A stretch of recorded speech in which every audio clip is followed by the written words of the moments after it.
Salut Florian, Salut Shannon, ça va? ça va et toi? Bah écoute, comme un dimanche de Noël, même si c'est pas trop Noël, mais cette émission est dédiée à Noël, donc joyeux Noël d'avance! Joyeux Noël. Alors Pour en fait, l'occasion, il y a un de Noël à Lyon waouh, et mon dernier pull de Noël que ma mère m'a offert et c'est Baby Yoda. il est magnifique. Oh, t'es trop gâté Shannon. En plus, le vert te va très très bien. Eh ben il y a plusieurs personnes qui me le disent, tu vois. Parce Donc que merci. je crois que t'avais mis un pull bleu ou rouge. Dans une des vidéos qu'on avait, t'étais habillé en rouge ou en gris, je sais plus. En rouge, Peut-être. en rouge. Comme quoi Oh, tout te c'est bon. va, surtout à Noël. Surtout à Noël, tout te va. Merci. Du coup, on se retrouve en cette fin de semaine spéciale film de Noël, parce qu'on a quand même fait une grosse semaine. Et d'ailleurs, un grand merci d'avoir été curieux, d'avoir regardé nos analyses de films, d'avoir su nos rubriques également sur le thème de Noël et d'avoir participé au palmarès. Donc, merci à vous. Merci à vous, ouais, c'était vraiment une bonne semaine. Du coup, j'aime trop les petites semaines spéciales comme ça. Peut-être qu'on fera d'autres choses l'année prochaine, on ne sait pas. Ah bah c'est sûr, attends, c'est le genre de thème qui nous stimule, qui change un peu du quotidien. On fera peut-être des formats un peu plus longs. C'est sûr qu'on refera, je pense qu'on refera un truc autour de Noël. On ne sait pas trop quoi, mais on en reparlera l'année prochaine. Je sache que Shannon, j'ai une petite idée, je t'en parlerai. Mais je pense que ça vaudra le coup Oh, l'année prochaine. C'est un gros et je projet. sais pas ça. Oui! Bon, toujours est-il que Noël arrive dans quelques jours et c'est vrai que avec le Covid, c'est un peu compliqué de fêter Noël. Euh, on entend que, alors déjà, c'est pas sûr qu'il y ait un déconfinement au vu de la situation actuelle. L'objectif, c'était, tu sais, d'arriver à moins de 5000 cas par jour au 15 décembre pour commencer à déconfiner.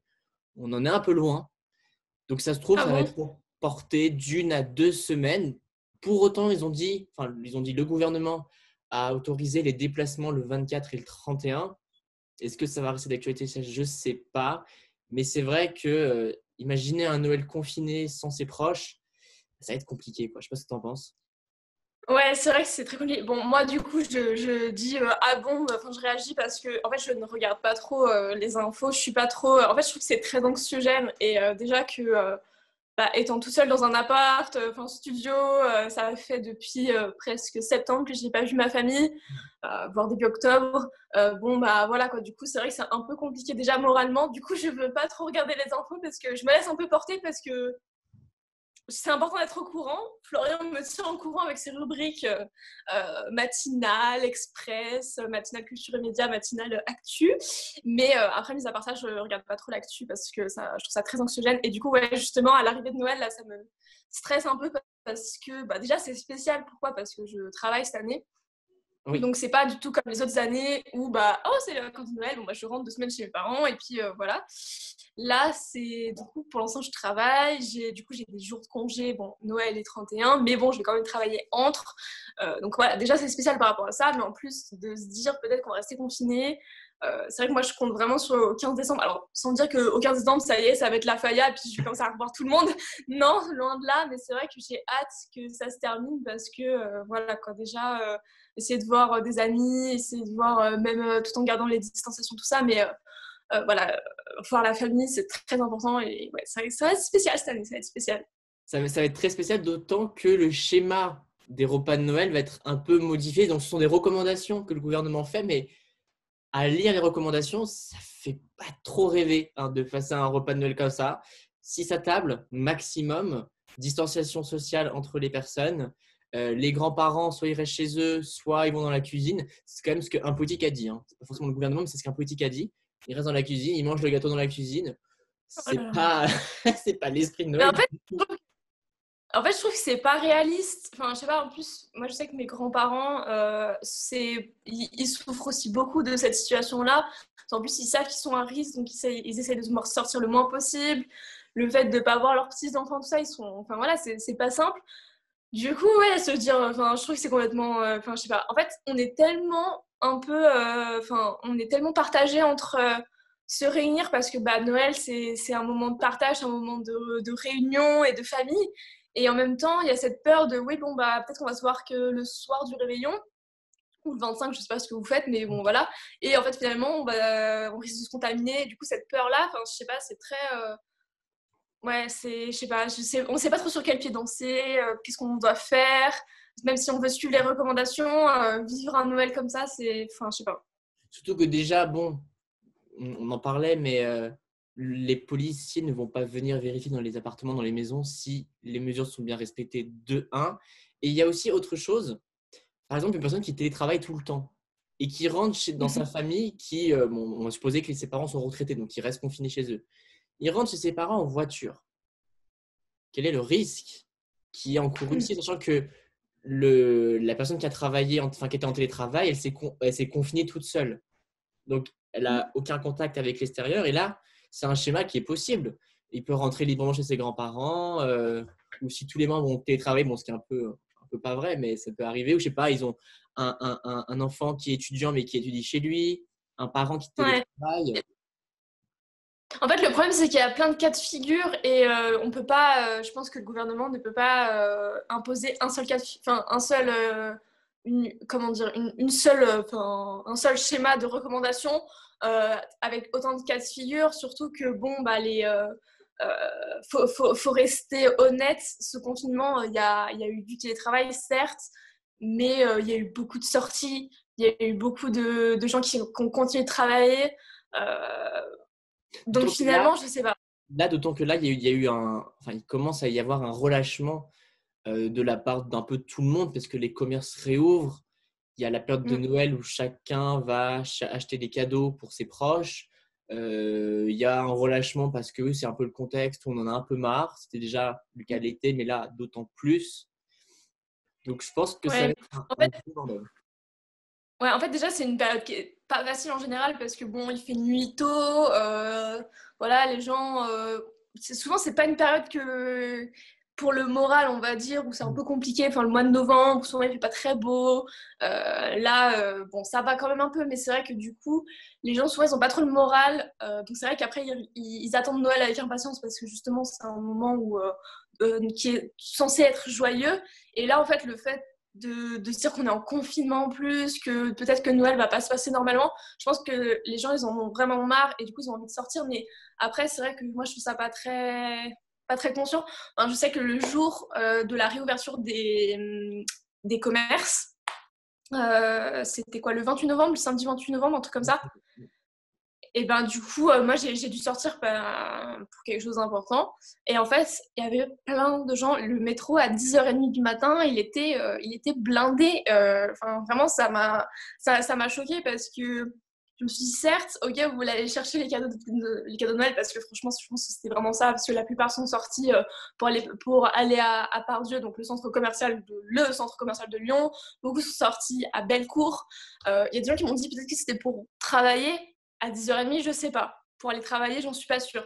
Mais du coup, et 10h30, c'est pile l'ouverture des commerces. Donc c'est vrai que je me suis dit, bon, il y a sûrement des gens qui sont légitimes à sortir, mais d'autres, je pense, qui sont sortis pour faire des magasins. Alors je sais que vous en avez besoin, tout le monde en a besoin. Mais après, c'est vrai que c'était un gros relâchement. Je te le dis, à 10h30, le métro était blindé. Limite, on était tous serrés comme ça, aucune sensation sociale. Sans compter les gens qui mettent encore le masque sous le nez ou parfois qui le retirent carrément parce que ça existe encore dans le métro. Bah, bien sûr. Donc du coup, c'est vrai que moi je trouve ça, Il y a un peu aberrant. Finalement, il y a beaucoup d'aberrations dans ce qui se Oui, passe. c'est ça. C'est un peu le grand flou. Il faut voir ce que ça donnera en janvier, entre guillemets, les conséquences, s'il y en a. Malheureusement, il y en aura. Est-ce qu'on est à l'abri d'une troisième vague? Je ne sais pas, c'est probable. Bon. Ouais, c'est moi je pense que c'est probable. Je la sens venir, la troisième vague. On la sent venir.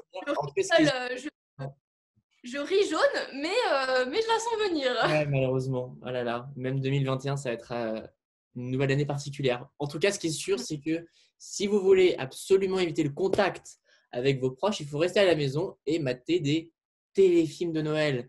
C'est les téléfilms à regarder, c'est la période. Alors, certaines chaînes ont largement anticipé. Ça fait depuis octobre-novembre que les chaînes anticipent ça.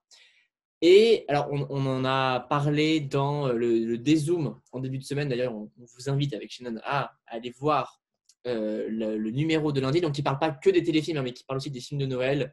C'est vrai que les téléfilms de Noël, c'est un gros succès commercial. Donc, chaque année, ils repassent les mêmes. Très souvent, il y a très peu d'inédits, surtout sur les chaînes de la TNT. Et c'est vrai que, alors, ça paraît un peu, je ne sais pas comment dire, c'est pas forcément que j'assume pas, mais disons que chaque année, je suis prêt à re-regarder les mêmes. Et d'autant plus cette année, avec ce contexte un peu anxiogène, tu te dis, là, il faut un peu rêver, puisqu'on n'a pas pu partir vraiment en vacances.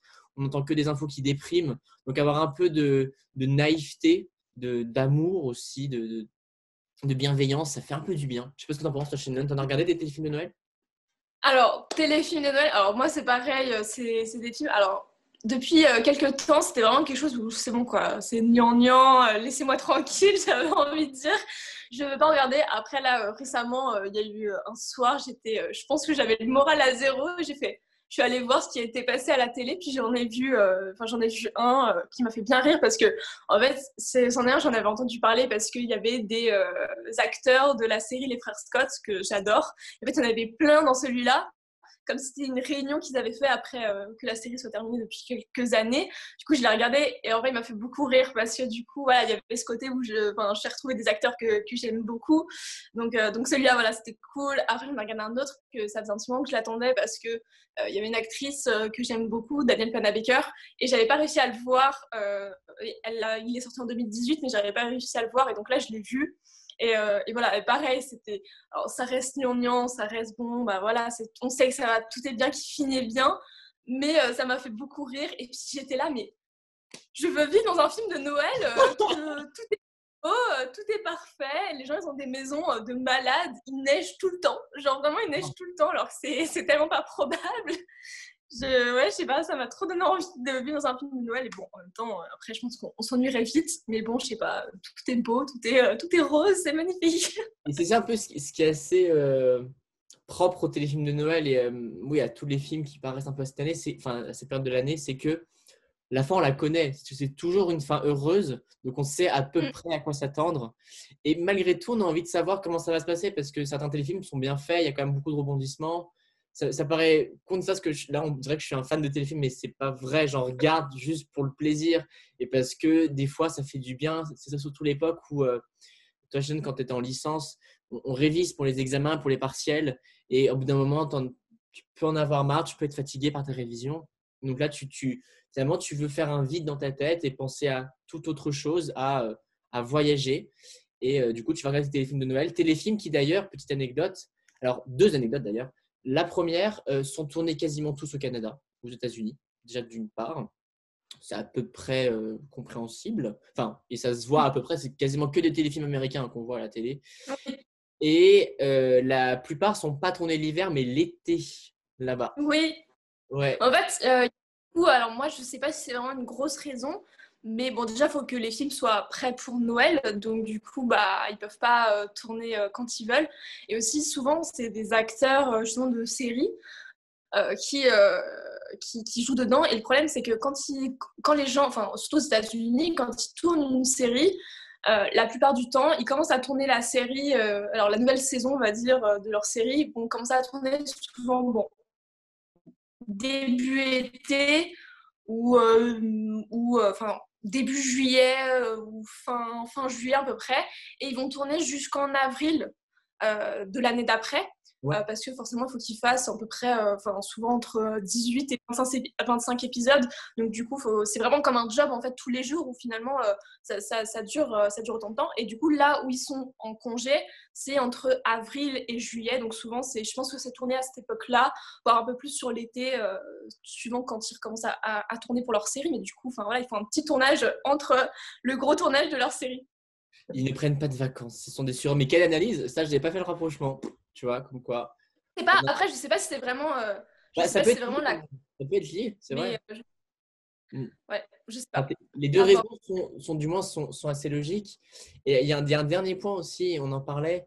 Ce qui est assez discutable avec les téléfilms, c'est que c'est assez cliché, assez réducteur. On a à peu près le même schéma de couple hétéro, blanc.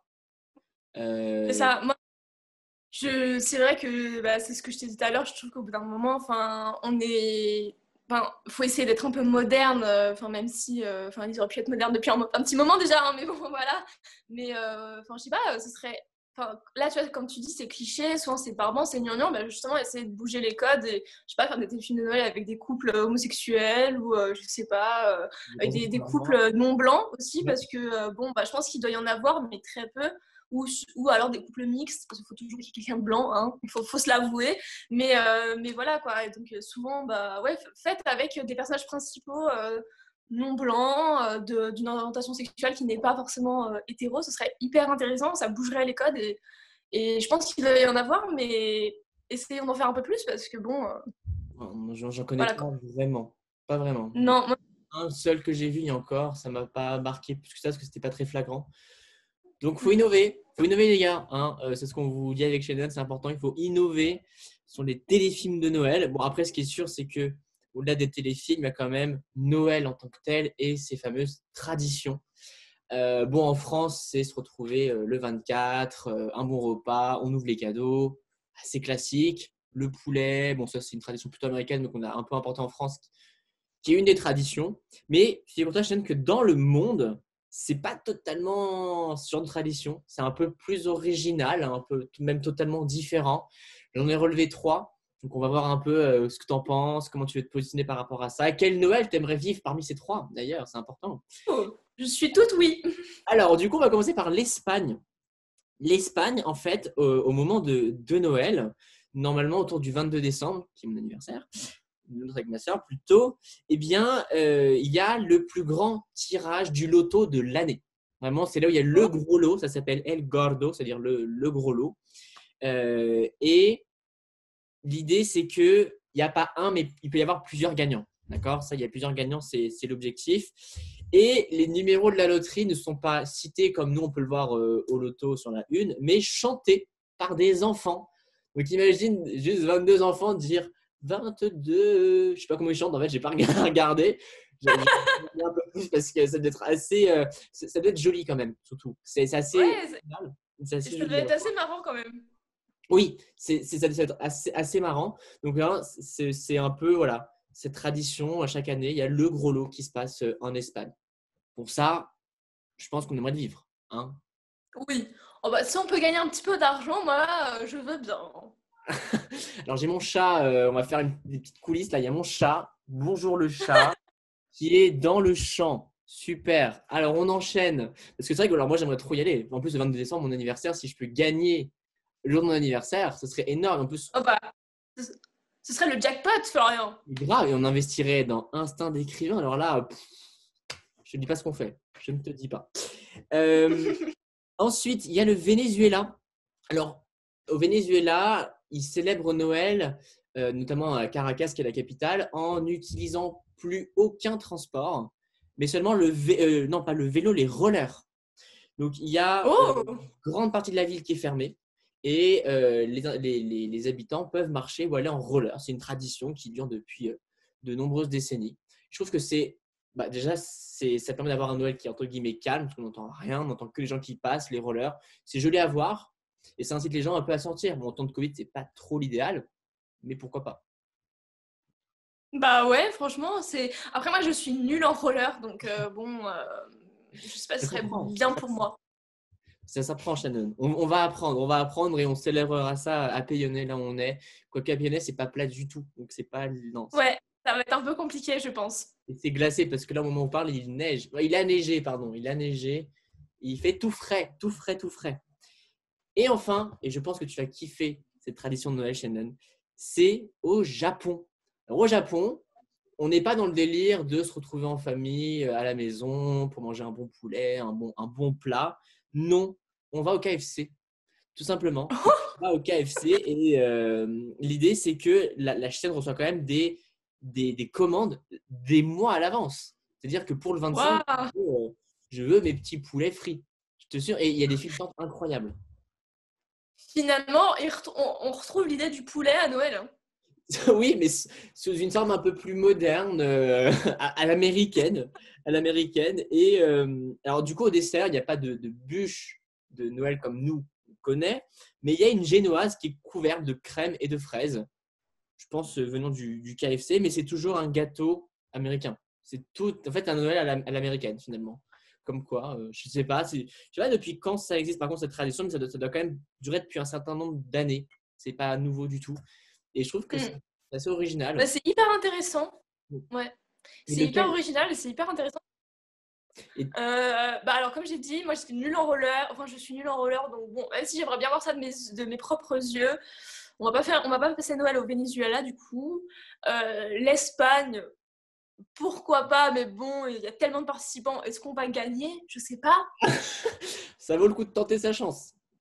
C'est ça. Et après, bon bah le Japon, pourquoi pas, hein. Écoute, se faire un bon fast-food pour Noël, c'est original.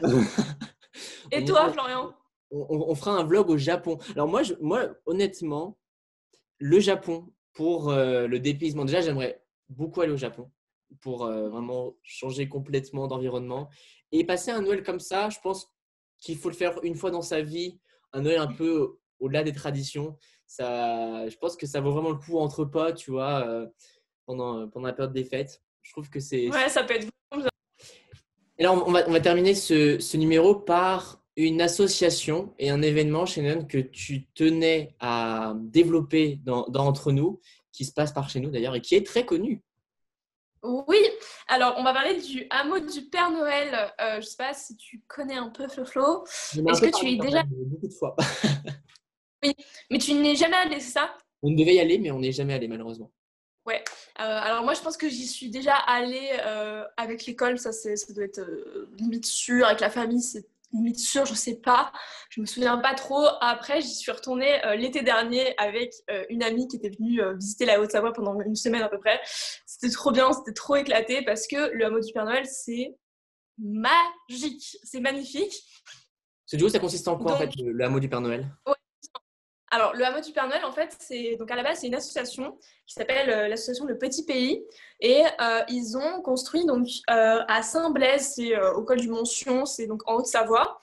Ils ont construit sur plusieurs kilomètres, je pense. Je sais pas trop comment.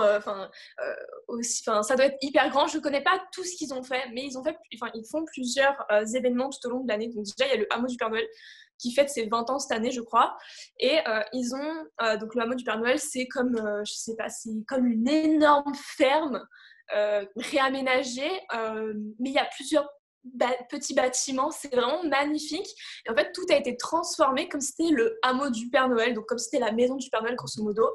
Et alors, à côté du Père Noël, il y a aussi la petite maison du Père Fouettard, qui, pour eux, est le frère du Père Noël. Hyper intéressant. On peut aussi croiser le marchand de sable, c'est assez marrant. On peut croiser la Mère Noël et les sœurs du Père Noël. Oh. Franchement, j'adore parce que voilà, du coup, c'est vraiment une association qui essaye en fait de nous faire plonger dans la magie de Noël et du coup donc il y a des personnes, des bénévoles, des salariés qui incarnent le Père Noël, les différents personnages. C'est super marrant et en fait, c'est comme une visite dans un musée un peu. On rentre, donc la place est payante. C'est pas très cher, hein, franchement, n'hésitez pas à y aller parce que c'est vraiment pas cher. Je crois que la place adulte, c'est 12 €. Oh oui. Donc, voilà.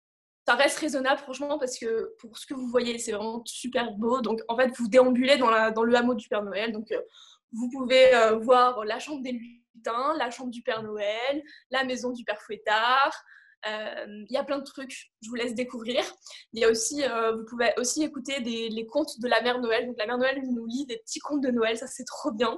Oh. Et voilà, après vous pouvez aussi, il y a une grande boîte aux lettres, vous pouvez déposer votre lettre au Père Noël, c'est trop bien. Il y a des boutiques aussi pour acheter des petits souvenirs. Franchement, c'est très chou, c'est très beau. Ça me marque à chaque fois quand j'y vais, il y a la magie de Noël. On entend aussi des musiques de Noël tout du long, alors, toutes celles qu'on connaît.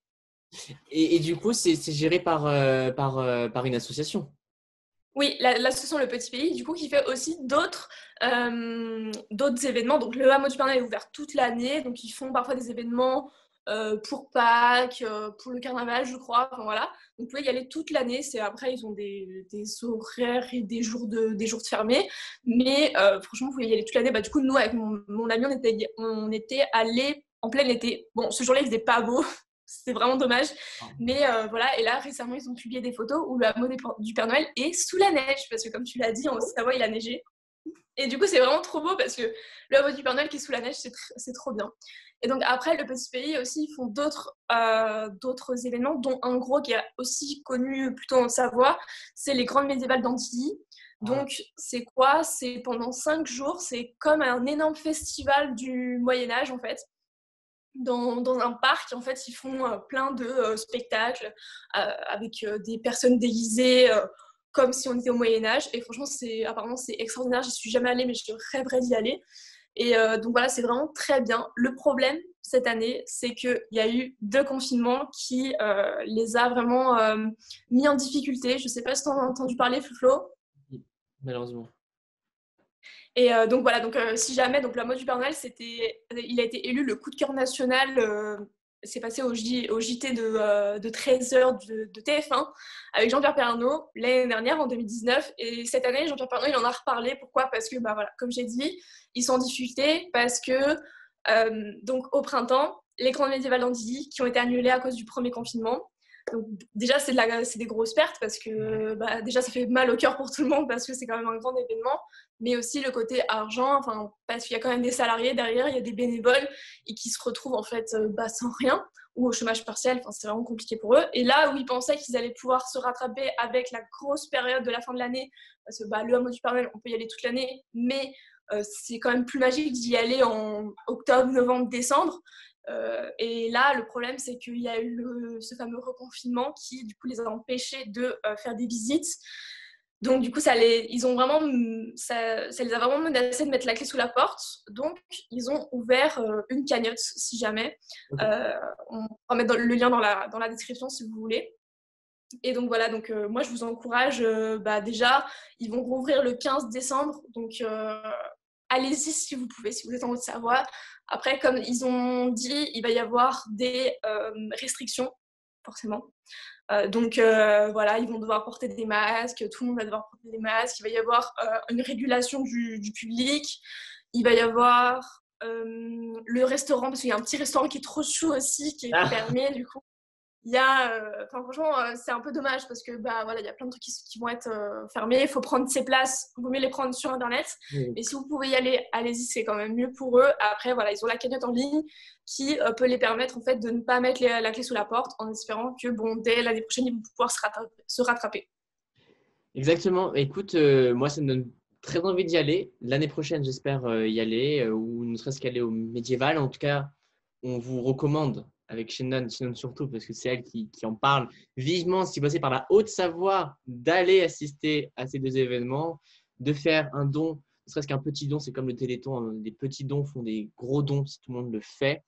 Donc, n'hésitez pas à le faire. Et c'est sur cette note un peu masquée et magique qu'on termine ce numéro d'Entre nous qui marque la fin de cette semaine spéciale Noël. Exactement. En tout cas, nous, on a adoré de faire cette semaine spéciale Noël. On espère que vous avez beaucoup aimé aussi. Il y aura du coup plusieurs liens dans la description, je pense, pour renvoyer à tout ce qu'on a dit. N'hésitez pas à aller lire ou relire nos différents articles. On a parlé de plusieurs films. J'espère que vous les avez aimés. N'hésitez pas à nous faire des suggestions pour les émissions entre nous prochaines. Si vous voulez que l'année prochaine, on parle d'autres films de Noël, je sais pas. Chacun ses classiques. Voilà. En tout cas, n'hésitez pas à réagir. Exactement. Et en tout cas, ce qui est sûr, c'est qu'on continue et qu'on reviendra en 2021 pour le format d'Entre nous, un format qui nous plaît beaucoup et qui, je pense, va faire de plus en plus de curieux. On se remet en question toutes les semaines, on essaie d'améliorer le format toutes les semaines. On espère sincèrement que passer un bon moment à nous voir et à nous écouter, échanger. N'hésitez pas à nous proposer des contenus aussi. On est très, très ouverts. Et d'ici là, on vous souhaite un agréable dimanche et une agréable semaine. Rendez-vous sur tous les réseaux. Oui. Oui, et la semaine prochaine, pardon, il y aura une nouvelle vidéo, Instinct d'écrivain. Oui. Alors, il y aura normalement entre nous, je ne sais plus combien du coup, mais il y aura une autre vidéo. On espère que ça vous plaira. C'est une vidéo plutôt tranquille. Voilà. Fou rire garanti, pas que, mais notamment. Voilà, on n'en dit pas plus. Donc, ce sera vendredi la vidéo et dimanche le 7e numéro d'Entre nous. Je pense que c'est le 7e déjà. Passe Shannon, vous voyez, super. Passe un super dimanche et une belle semaine. Et à la semaine prochaine. Et à toi aussi, belle semaine à toi aussi. À la semaine prochaine. Et à vous tous, bonne semaine, bon Et dimanche. joyeux Noël en avance. Joyeux Noël en avance. Allez, salut!